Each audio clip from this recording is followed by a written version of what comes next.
Hey everyone, welcome back to Movement Today. We're diving deep into one of the wildest thrillers of recent years, Ready or Not. If you love horror comedy with a dash of suspense, you're in for a treat.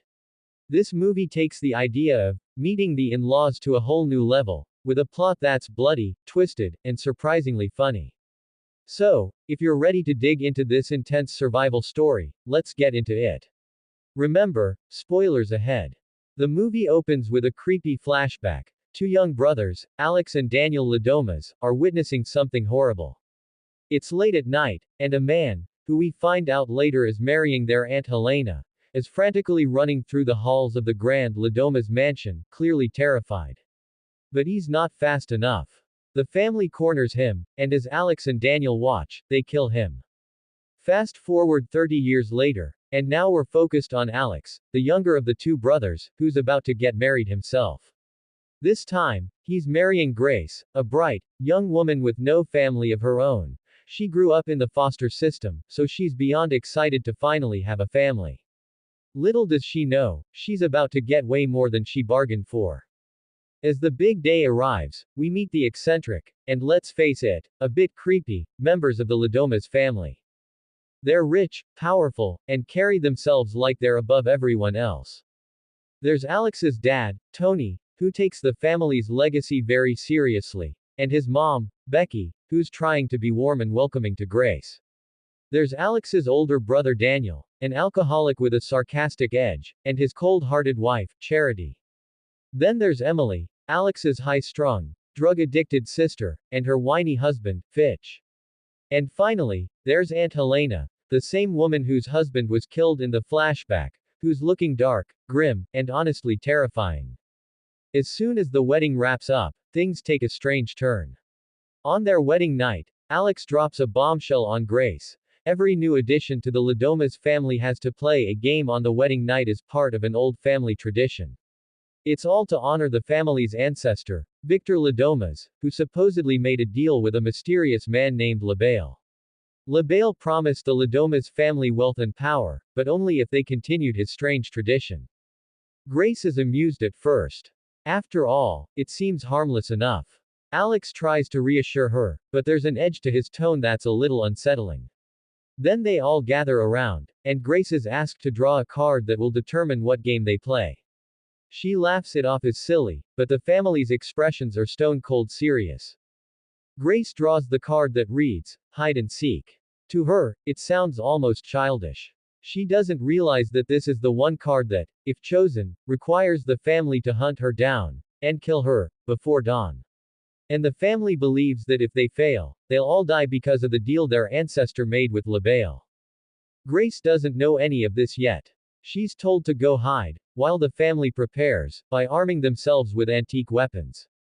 Tony, Alex's father, explains that they must follow the rules of the ritual exactly as they were set out. No modern weapons, only the same old crossbows, axes, and guns their ancestors used. While Grace hides, she starts to suspect something is off. Meanwhile, the Ladomas family fans out, weapons in hand, to search the house. It's a chilling scene, like a twisted game of Clue, with the family members creeping around their own mansion, fully intent on murder. Then, the first real shock hits when Emily, jittery and high, accidentally shoots one of the maids, thinking she's found Grace.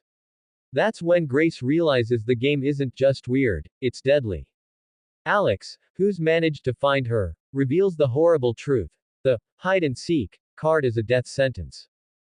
He tells Grace that if she survives until dawn, the family believes they'll all die as punishment for breaking their pact with Labale.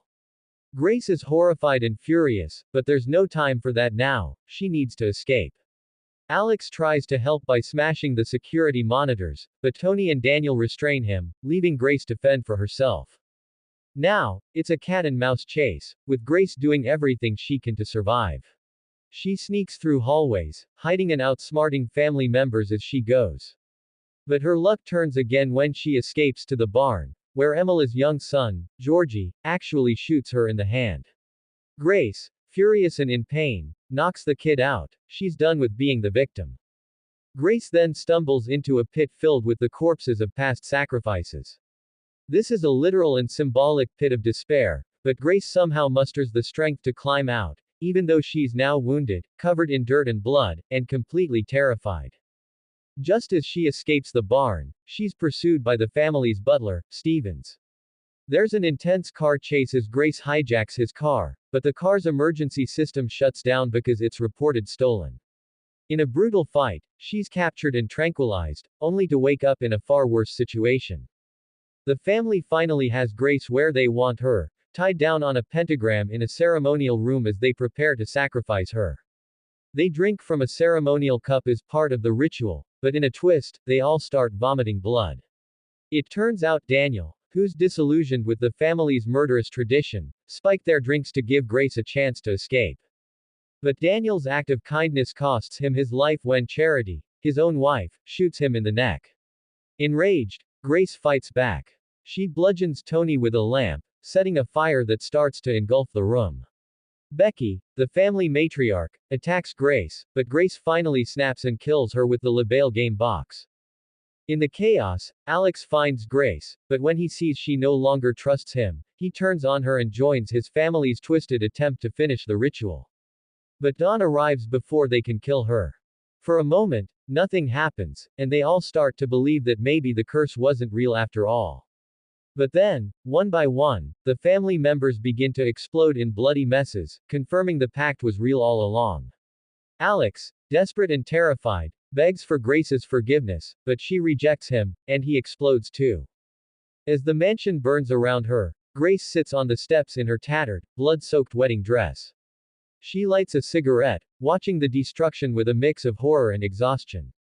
By the time the police arrive, she's a survivor, but also someone changed forever by this insane ordeal.